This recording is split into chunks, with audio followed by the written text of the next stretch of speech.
Hello and welcome to Chronological Clone Wars presented by the Podawakens. My name is Jordan, and with me, as always, on his first watch is Logan. How are you, Logan? Dude, I cannot believe that Doctor Doom is coming to the Star Wars galaxy. It's going to be so exciting. A lot of announcements yesterday. No, wait, that's the wrong podcast. Sorry, Yeah, I don't do that podcast. Not even. you I don't. don't. I think the last one. What it was probably Winter Soldier, I believe. So, Falcon and but Winter Soldier, yeah. yeah. But welcome to Clone Wars, provided by Marvel. When does Marvel take over? Star Wars. Is that soon? No. Okay. Um, yes, we are recording this right after the big Hall H presentation by Marvel. Um, so probably a few weeks ago for the listeners. But yeah, the big news, of course, Robert Downey Jr. coming back to the Marvel Cinematic Universe. Let us know, what's the Star Wars equivalent of that? Leave that in the comments below. Especially coming back to play another role. What would be the Star Wars equivalent of that? Um, but we are taking our first steps into another world here with season 7, the first episodes of season 7. Now, these are out of order. We go 5, 6, 7, 8, and then we go 1, 2, 3, 4. But Logan, we're here. We've reached the final plateau. We are at the final season of Clone Wars. How does it feel? Sad. It was really weird, this one, because the animation takes it to a whole different level. Because I think the last season before that was 2014? Was that the last season before? I think so. Yeah. Yeah, but an incredible jump. But yeah, I was starting to think about this too, Jordan. I was like, so were the plans to originally finish this? Because if we had left off with 6, I'm not sure that it would have given me the satisfaction of the storyline, because it felt very like it would have just stopped. I was like, there had to have been plans to at least come back and revisit this at some point, whether a film or not. But it felt very strange because I was like watching this season, going, yeah, this felt like a final season to me. Yeah, this is a no, this was not the plan originally in the That's sense wild. of after they got canceled. Now, of course, these batches of episodes were originally planned and were going to be in probably season 6 at that point. Maybe part of season 7. But they had gotten canceled and they finished the rest of the ones that they were the closest on finishing. That was season 6. And then season 7 really took a fan campaign, and Disney seeing how much Clone Wars was being watched by um I guess like Netflix numbers and stuff. And then also realizing this was announced when I believe it was like 2018 or so. They had already announced Disney Plus, and then they announced that Celebration, the return of Clone Wars. And I think part of that, I think the only reason this really continued is because they needed content for Disney Plus, and they knew that they would be able to have some of these scripts probably already finished, or at least storyboards already done. It probably didn't take that much to kind of put it past the finish line and to give the fans what they wanted. So I think it kind of was all perfect setup for the return of Clone Wars, um, and to finally finish the story. Do you think at the point that we're at, I mean, knowing what we know now, as far as like the way that a lot of things have gone with Disney, do you think we're at a point where we're going to get more of this fan service kind of stuff? Because I think it's an interesting direction that Marvel and Star Wars and Disney have all gone. It seems to be that there seems to be some kind of corrective action and plan with some of these. So I wondered, like, do you think that we're actually going to get different storylines now, or do you think they kind of backtrack like Marvel and Disney have and kind of go to, oh, there's my cat's tail, that kind of go to like this, kind of like what this is, right? Like with this Clone Wars stuff where they went back and you know what, we can do the fans of service here and we know it'll be successful. That's a good question. I actually don't think the Marvel thing is a reaction to anything. Maybe the directors and the writer and stuff. Yeah. Obviously, the Robert Downey Jr. thing is a reaction to Jonathan Majors getting arrested. Okay, Yeah. It doesn't help. RDJ back anyway. Now it may have been for a different purpose, but the plan Mhm. was always Secret Wars, and the plan was always this multiverse stuff. So these cameos that everybody's like, "Oh, this is how they're going to save Marvel and stuff." This stuff was what was planned. Is like we can bring in some of that stuff, really have a big send off in Secret Wars, and then they'll probably soft reboot or something afterwards. That's kind of what my thought is. That was always the plan when you have the multiverse saga. It's just now for some people it's actually landing when we talk about like Deadpool and Wolverine and some of the reaction to Robert Downey Jr. coming back. People are like, okay, this is cool. Um, the casuals that's the thing. It'll get the casuals back on board. For Star Wars, I think it is a little bit more of a we need a hit. We need a big Mhm. hit. And I don't say that as if they're failing. Like Yeah. if you look at the top movie releases, those opening weekends, all three of those sequels are up there. So it's not like Right. a No. dire situation for them. The fans like to make it out to be, but it's not. The Acolyte actually did pretty good numbers so Yeah. far on streaming. We'll see if that held the whole season or not. But that kind of stuff was it's Star Wars. They're doing well. Now, they were starting to they're putting production on the Rey movie, which I think is something that they're like, okay, the fans liked this character, but maybe didn't like the movie she was in. Let's Mhm. try to correct that, right? I think that's a correction. And I think when you look at what movie that they actually put in production right now, Mandalorian and Grogu, that was more of a safety net of, oh, the Rey movie's not ready to get filming yet. We still need a movie in 2026. Yeah. So we're going to go to our biggest hit from Disney Star Wars, The Mandalorian. And we're going to put Grogu in the title because people love Baby Yoda. And we're going to have a bona fide hit. And Yeah. that's what their plan is. So I think Star Wars is in a very different spot than Marvel when it comes to what you can do because um, it kind of sometimes feels like you can do the whole fan favorite character, fan favorite casting thing. I like bringing back Ewan McGregor, right? That kind of stuff. But the only reason that works is because Star Wars tells their stories out of order all the time. That's true. So you can kind of pick and choose what you like from each era and uh, make stuff around it. With Marvel, it's like they're having to pick from outside of what movies they produced originally. Like, oh, we're Mhm. gonna go get Toby Maguire, right? And we're gonna do that. But um that stuff is more on the like so I don't think Star Wars can pull off a multiverse thing. So like the way that they would do it would be more like we're gonna make the Rey movie and we're gonna throw in Rosario Dawson as an older Ahsoka again, and we're going to have Grogu aged up. Like you can do stuff like that. That Mhm. might work for it as well.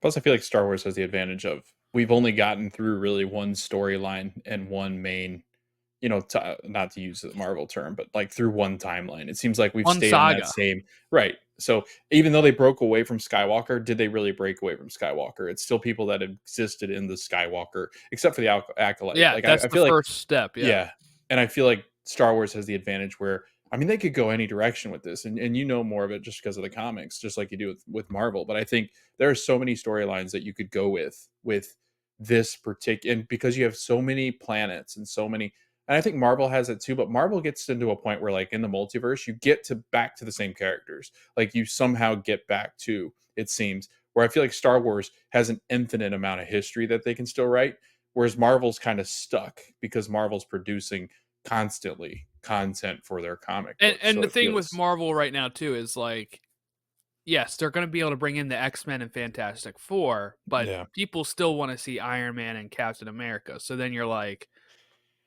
that's why a lot of people think a soft reboot after Secret Wars can then have all those characters together, which is new casting. that's a good point. But then you have to nail the casting, right? So there's that. Everybody's revisiting it though. Like Lord of the Yeah. Rings is doing it, Harry Potter is doing it. They're all revisiting. Oh Can yeah, because we we're getting the pull Harry this off? Potter Right? show. Yeah. It's the exact same, which I'm excited for because I'm like, I'm okay. Like I'm okay with that. I can pull it apart. Like I'm fine with Downey Jr. and like stuff like this. Like I'm fine if Ewan McGregor. Like I can remove that stuff from my brain and say, okay, this is just a new story that they're trying to tell. It's a different version. Where I think a lot of people in these two realms really have a hard time of like pulling that away from each other, where they can dislodge what they know and understands that. Like for Ray, for instance, Ray's a lot different than I think some of the other Jedi, where I think her storyline's going to get different and it's going to take it away from the Skywalker stuff. So it'll be interesting. I'm interested to see what, just because I want to get your thoughts on it, because I thought, Disney's kind of in this mode right now where they're on the defensive, and it feels like Star Wars really is their saving grace at points, because I feel like Star Wars is the one they can lean into because, I mean, aside from what people think the Acolyte did to it, I think Star Wars was the healthiest of all of them. I think it's the one that's stood the test of time because it keeps going on the successful storyline that we know. It's been around a lot longer, right? Yeah.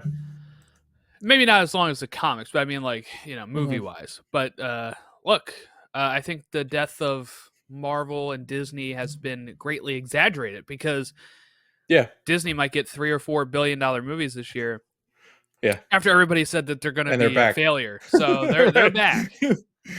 And it's the same stories that we know. That's the best part of it. Is like they're always like, well, these sequels will never do well. Now it's all the sequels that are going to do well and smash Yep. it. So that's hilarious to me.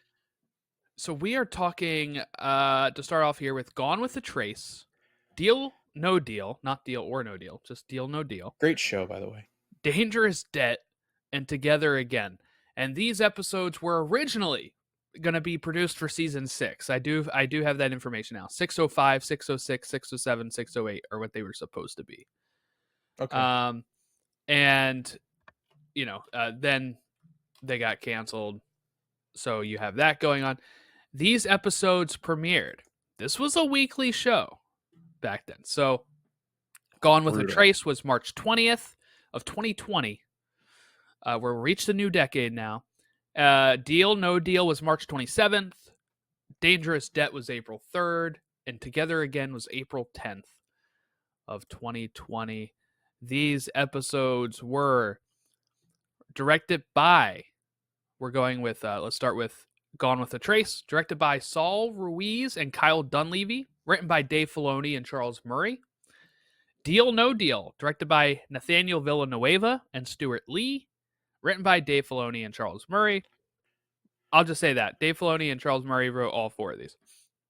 Dangerous Debt, directed by Sal Ruiz and Bosco Ing. And Together Again, directed by Nathaniel Villanueva. I almost said Daniel Villanueva.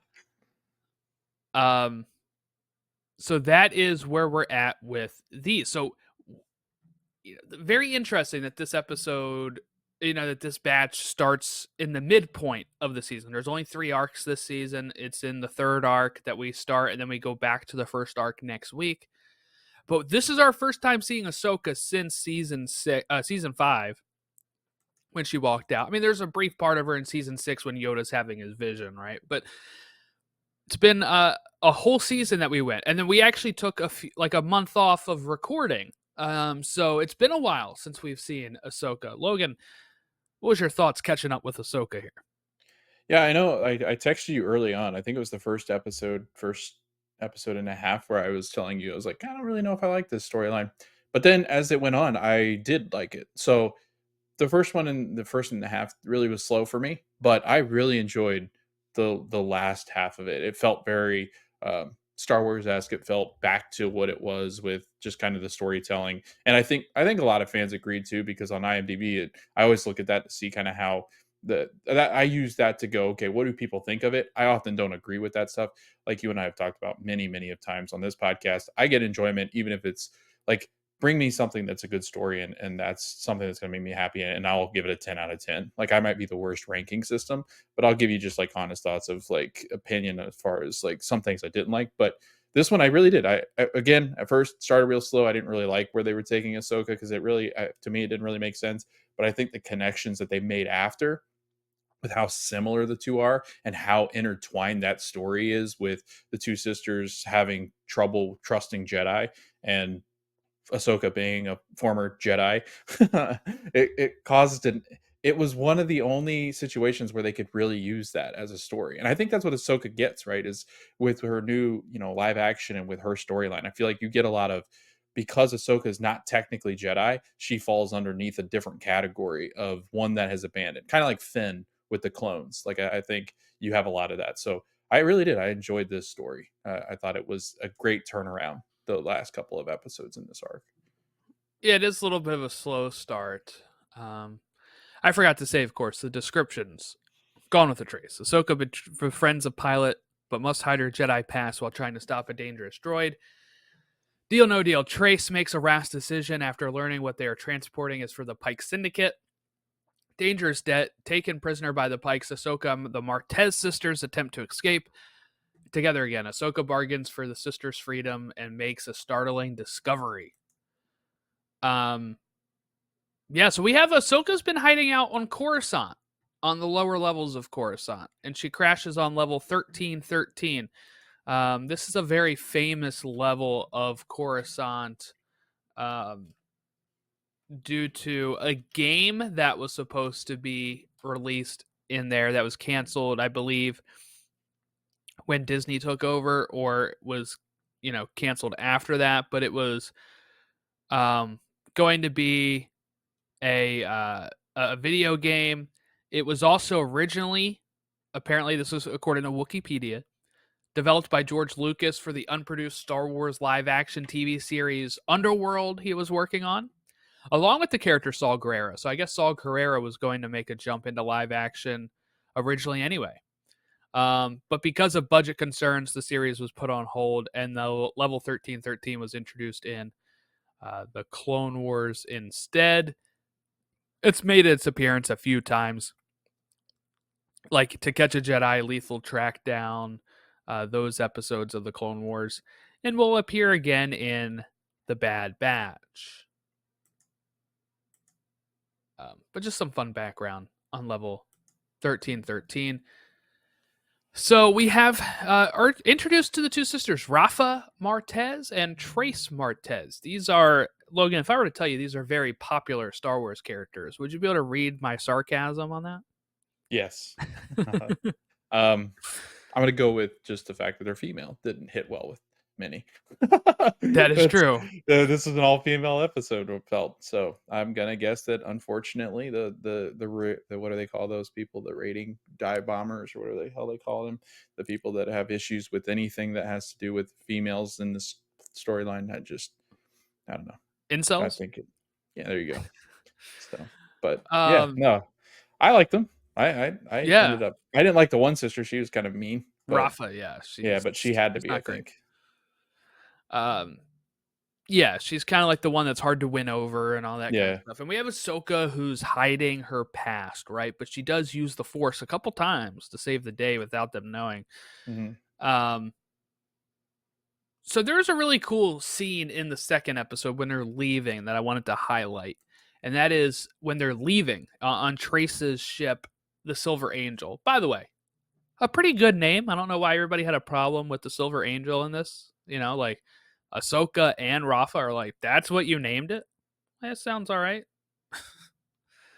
Maybe I'm used to the Blue Angels or something, but Silver Yeah. Angel didn't seem like that big of a stretch. No, I don't know. I don't know. Millennium Falcon, they end up accidentally flying in a military lane, and we get Admiral Yularen on the comms, and Ahsoka's like, "Oh crap! Like that's somebody I know. That's the voice I recognize." And Anakin, I feel like, feels her through the Force here. He lets them go. But this is very reminiscent from a scene, I believe, in Return of the Jedi, when Vader is on deck and Luke is going with Han and Leia, 3PO and the droids, all of them, to Endor. And they have to go past, they have the Imperial shuttle that they're passing by, and it's an older code, but it checks out, And he was like, I was going to let them through. And Vader's like, yes, go ahead. But it's that same sort of back and forth of Vader, like looking up in the air and like feeling and then Luke feeling, and he's like, oh my Yeah. god, Vader's on that ship. That's what it felt like. It felt like a really good parallel to that, which I thought was cool. They go to Kessel. So Kessel, of course, is the reference to Han Solo's Kessel Run that the Millennium Falcon made. It's also a reference to, well, yeah, I guess at this point the movie was out, so it is a reference to Solo. And Solo. You've seen Solo or no? No, it's the one I have not seen. Okay, so Solo has a scene here at Kessel with the mines, the spice mines, and the slaves and all that. So very much touching some of the same subjects. Now, of course, this is during the time of the Republic, while that was during the time of the Empire, and apparently, I guess Kessel's outside of the Empire, the Republic jurisdiction, because the slaves are still working there when I think Rafa mentions, oh, the Republic wouldn't let this stand, and Ahsoka's kind of like, yeah, they would. But we also meet with Rafa meets with the Mayor Domo, the Major Domo, right? Mayor Domo, which is kind of a phrase we heard a lot in Book of Boba Fett. So all this stuff is really tying together now. When I was rewatching this, I was like, oh my god, this is all kind of stuff intersecting. But they're transporting spice, and they have to make this deal with the what was I writing that on for? Oh, okay, that was a correction, like a spelling correction that was not supposed to happen. Okay, I had tried to put they're transporting spice for the Pikes, and it said for the Lukes, and I was like, Luke's not in this. I was really confused. Autocorrect. But we get this moment where Trace dumps the spice mid hyper jump. Not a good move. Also, in the High Republic, Logan, there's a storyline where they have a hyperspace disaster, and it's when a ship gets blown up mid hyperspace, and all the pieces of the ship gets sent out into different parts of hyperspace, and it starts landing and hitting other planets, and it causes this huge disaster. So did Trace do that? Did those shipments of spice end up like landing on a planet and like ending all life like an asteroid? We'll never know.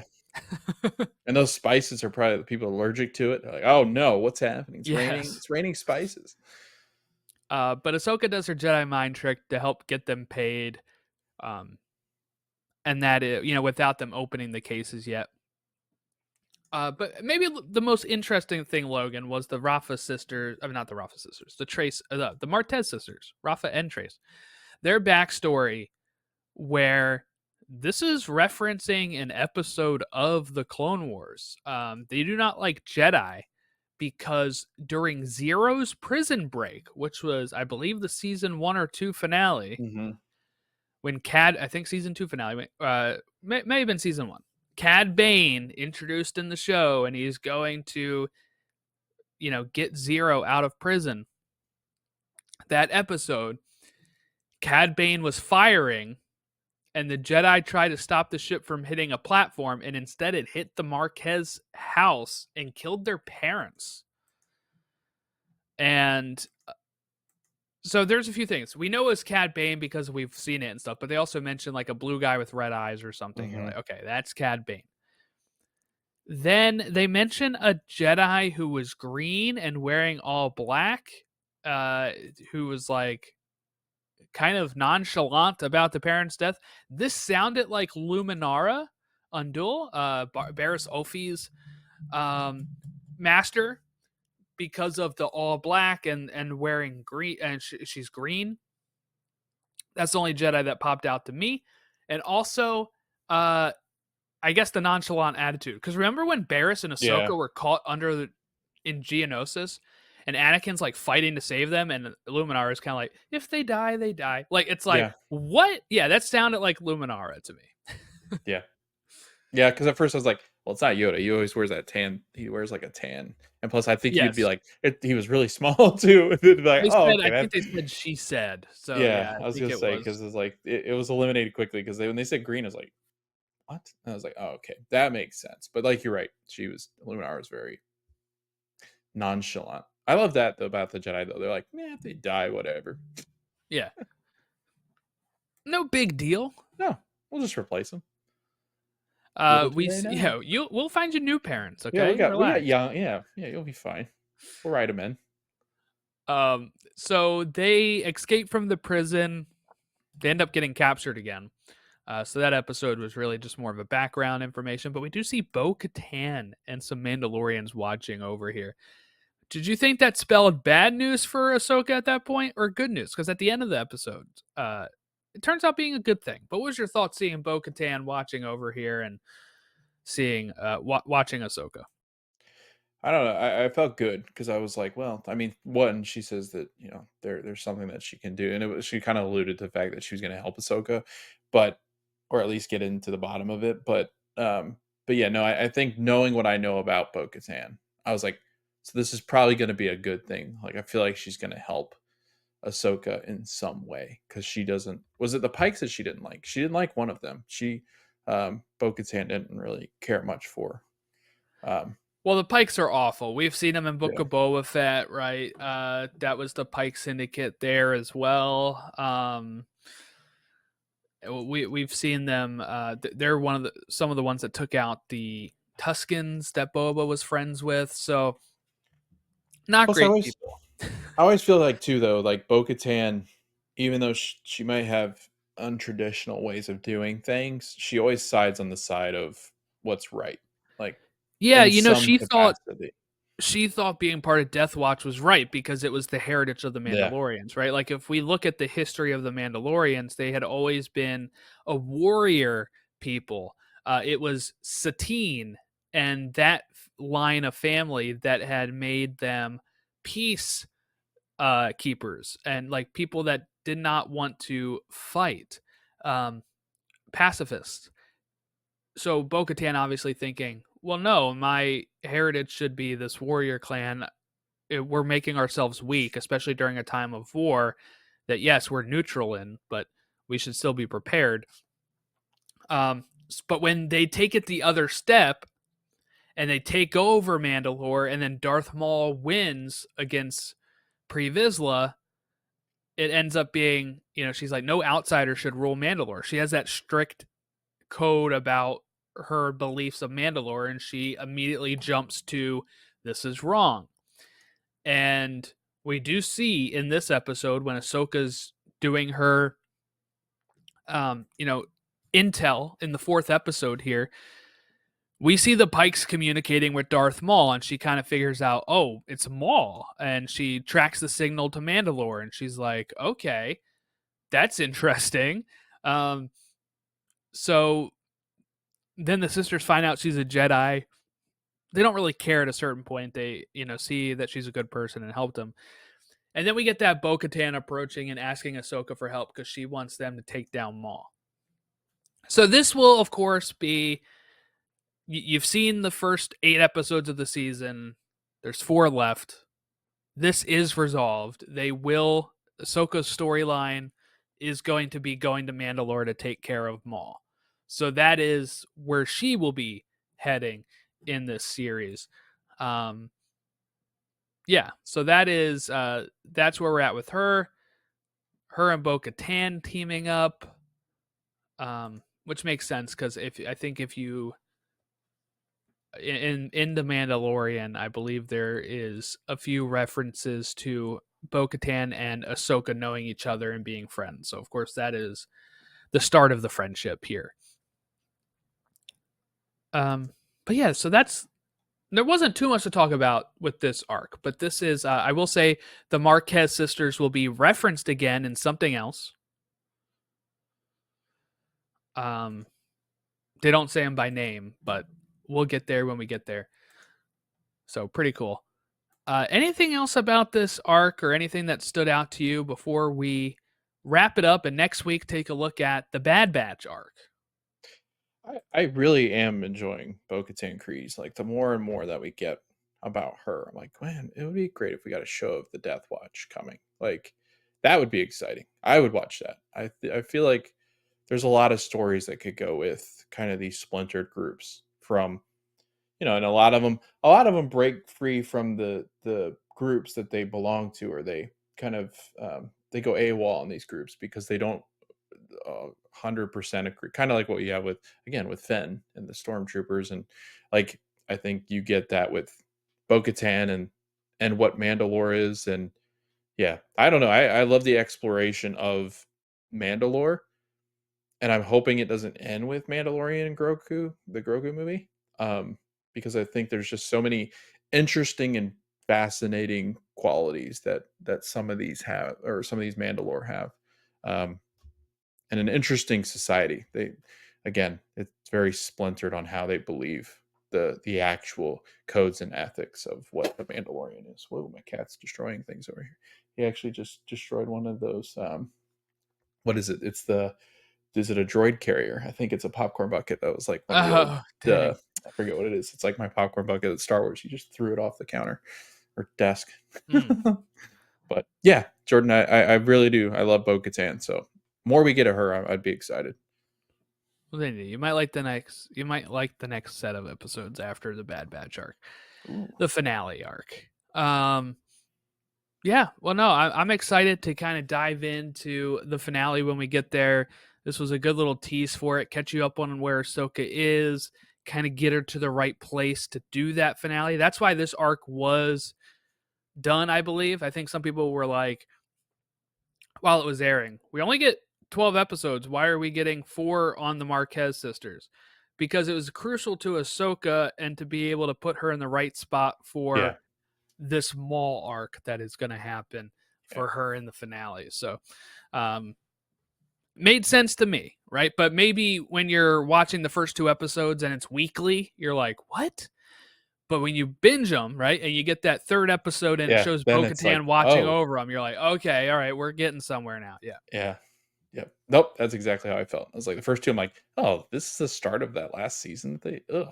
And then I was like, Yeah. oh, okay. So yeah, she's being pointed in a direction that she has to go face a villain I didn't know she faced. So that's exciting. Yeah. Yeah. It's exciting. Man, I can't wait until we get there. We're almost there. Surprisingly, we're already almost to the finale.